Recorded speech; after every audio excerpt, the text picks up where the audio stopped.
Cevanne, welcome back. Thanks for having me back. It's lovely to be here.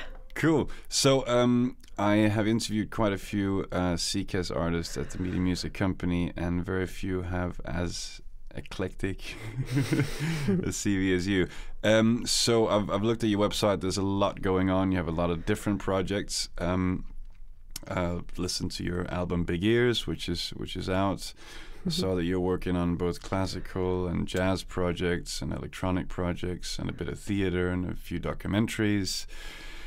And there's a whole lot going on. So I was just wondering, after reading through your website, when people ask you what you do, what's your elevator pitch? Oh God, well, it depends who I'm talking to. I think that's quite important for artists as well. Like, I don't know if you find that you have to adjust what you're saying according to maybe what other people's references are. Sure. But I really love how Laurie Anderson describes herself as a multimedia artist, because that means you can, be a electronic sort of person one day or a visual artist the next day, or, because I think art just communicates amongst itself, so I don't feel the need to sort of box myself in. I like to be open to collaboration as well, so again I don't always like to define what I am doing other than what I might be doing at the time or what I want to do in the near future. All right.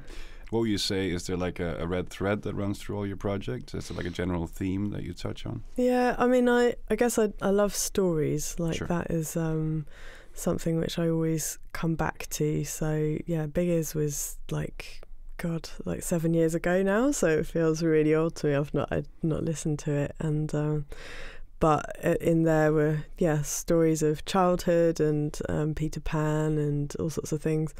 And now I'm just today trying to set up a website for this new project, which I'm calling Pinch Punch, as in Pinch Punch first of the month. And I'm trying to dedicate myself to creating just a very small collaboration every month and uploading it on the first of the month. And we're going to be exploring a story which is like it's like a new perspective, or like a prequel to an Armenian story. And we're kind of framing it in maybe the way that opera works, as in you have a composer and someone that writes the lyrics, but instead of just that, we're starting by collaborating with an animator, because sometimes I feel that in theatrical pieces, the thing that when you go to a show, the thing that you come away really impressed by is the staging or the lighting or the projections, and sometimes it doesn't always connect with the actual music or the story itself. It's almost as if it's been added at a later stage. So I want to start telling stories where different art forms are collaborating from the very beginning. Cool. So obviously, with someone who has so many projects going on, you mentioned a few of them. I'm not going to ask you to obviously list your next 5 or 10 year plan, but what's in the immediate future now in 2018? Are you going to focus on the animation project? Or I'm going to put as much into that as I can, and I'm just doing won a competition to write for a New York choir as well, so I'm sort of trying to plan going over there and writing for, they're an all women's choir as well, so that'll be really exciting. And I'm going to set the text, I hope, if I can get blessings and permission, of this amazing activist and musician and writer called Zikala Shah. She was an indigenous American in the 19th century to the early 20th century, and just the way, again, this is coming back to genocide, the way that she saw her people suffer, but founded all sorts of constructive ways to deal with it, and left us with some really beautiful writing as well. So I'd like that to be a celebration of her, because for me America is a fascinating place, and the concept of the land of dreams is just, the land of opportunity is wonderful, but at whose cost? And usually it's at the cost of many minorities who have been crushed or enslaved. And I think more and more maybe we're beginning to see that. Yeah. But yeah, again, I try to do it in a very sort of localised, specific way, and always with some sort of positive option of how we can make things better. So I think looking at this woman who was incredibly pioneering for her time, she just is inspiring for everyone, I think, today. Speaking of positive messages, do you have any good advice you can share with the CICAS or Midi Music members, or any up-and-coming artists in general out there that you've picked up along the way? I don't think I have anything sort of specifically technical other than just be kind to yourself and always be ready to reevaluate, if a routine isn't working for you, or a relationship, a working relationship isn't working for you.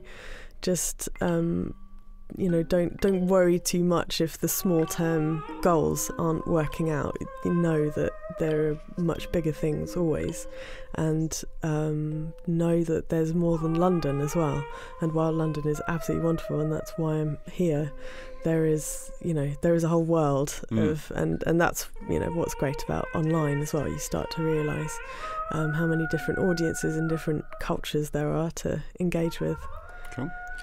Last question, I'm going to let you go. What is the go-to place people can find out about you and your existing and upcoming projects and anything else, Cevanne? Okay, yeah. You have a website, I know that. I do have a website at cevanne.org, which is CEVANNE. I'm on Twitter as Cevanne Music, just one word, and that's usually where I'll sort of engage with ideas or upload things. And I'm also on Facebook, just /Cevanne as well. But yeah, I do need to be better about about doing stuff. But also, I go through phases. Right now, I'm in a sort of at the beginning of lots of things, which in a way is quite boring for anyone on the outside of my work, because I'm just sort of quite introverted and having to just sort things out before I get started. So there's no point sort of tweeting about that. It's boring. Bonus question. Do you have any tips for time management for someone like yourself who does so many things, and obviously you say it's hard to keep up with social media and so on? Do you have any advice for time management for artists in particular? Yeah, I mean, I'd set yourself deadlines and be accountable for that. Find ways to be accountable for your own deadlines. And again, like I'd say, just don't be hard on yourself. Don't beat yourself up if you miss those things. But if you do miss them, try and analyse why, and then fix it for the next time. Cool. Thank you very much for your time. Thanks. It's lovely to be here. Have a good one.